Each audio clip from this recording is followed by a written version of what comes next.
Hello students, welcome to your on YouTube channel Maths with Geet Sir. Surface areas and volumes exercise 11.4 से आज हम करेंगे question number 9. 27 solid iron spheres each of radius r and surface area s are melted to form a sphere with surface area s dash. Find the first part radius r dash of the new sphere. Second part में ratio of s and s dash. Question हमसे कह रहा है कि ये जो iron sphere है छोटे, ये 27 है और इसके रेडियस को r कह रहा है ये, और इसके सरफेस एरिया को s.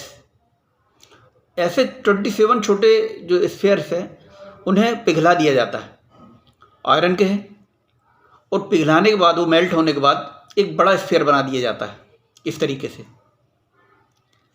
उसके रेडियस को r डैश से डिनोट किया है और उसका जो सरफेस एरिया है वो s डैश से डिनोट किया है.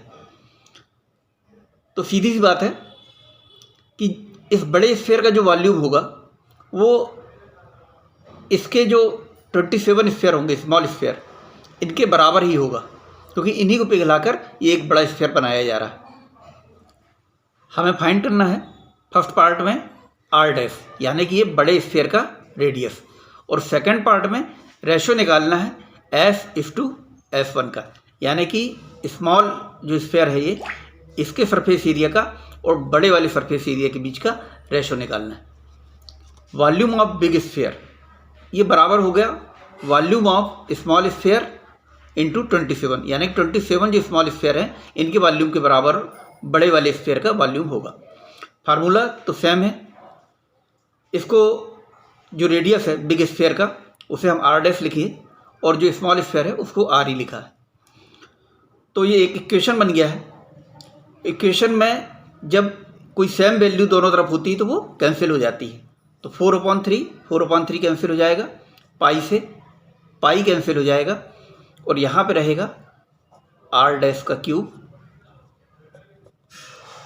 और यहाँ पे r का क्यूब और इंटू 27. अब ये जो वैल्यू है बड़े वाले स्फीयर का जो रेडियस है उसके क्यूब की वैल्यू है ये. तो हमें तो चाहिए बड़े वाले स्फीयर का रेडियस, ओनली रेडियस, यानी r डैश. तो क्यूब रूट यहाँ पे 3 लगेगा, cube root r cube into 27. जब इसका क्यूब रूट निकाला जाएगा means r into r into r into 27 होता है 3 का क्यूब, 3 इंटू 3 इंटू 3, 3 3 9, 3 27. तो r की जो वैल्यू आई वो आएगी, ये 3r है तो एक r निकलेगा, और ये 3 है तो एक 3 निकलेगा. तो r डैश 3 इंटू r मतलब 3r. तो बड़े वाला जो स्फीयर है उसका जो रेडियस की वैल्यू हमारे पास निकल के आ रही है 3r. इसके सेकंड पार्ट में हमें सरफेस एरिया का रेशो निकालना है. Surface area of small sphere upon surface area of big sphere. Small sphere के सरफेस एरिया को s से डिनोट किया है और बड़े वाले स्फीयर के सरफेस एरिया को s डैश से डिनोट किया है. तो यहाँ पे 4 से 4 कैंसिल, पाई से पाई कैंसिल, r स्क्वायर यानी r इंटू r, और ये r डैश का स्क्वायर. अब r डैश का स्क्वायर क्या है, r डैश की वैल्यू हमारे पास निकली है 3r, तो मीन्स 3r इंटू 3r. ये r से ये r कट, ये r से ये r कट, तो ऊपर आया ये 1 और नीचे आया 3 3 9, 1/9. तो इसकी जो वैल्यू आई है वो रेशो में 1:9 का रेशो निकल के आया है सरफेस एरिया का. यहाँ लिख दे रहा हूँ मैं ratio of surface area. Question number 10 देखते हैं. A capsule of medicine is in the shape of a sphere of diameter 3.5 millimetre.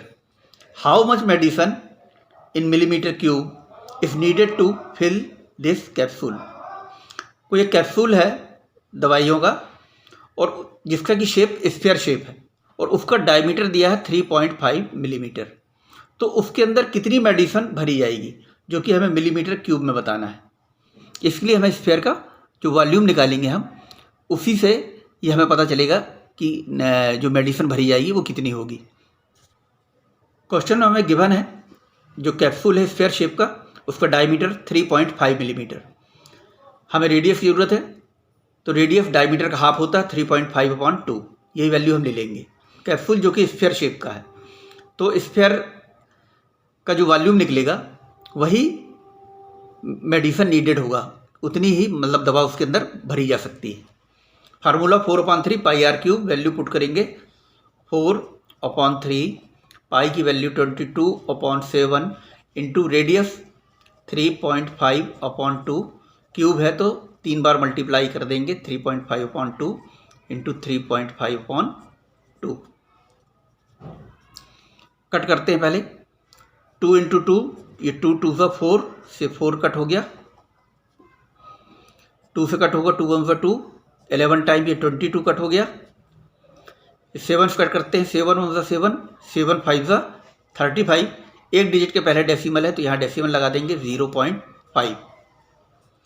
अब और कुछ कट नहीं होता, ये वैल्यू आ गई ऊपर ऊपर 11 इंटू 0.5 इंटू 3.5 इंटू 3.5 और ये नीचे अपॉन में 3।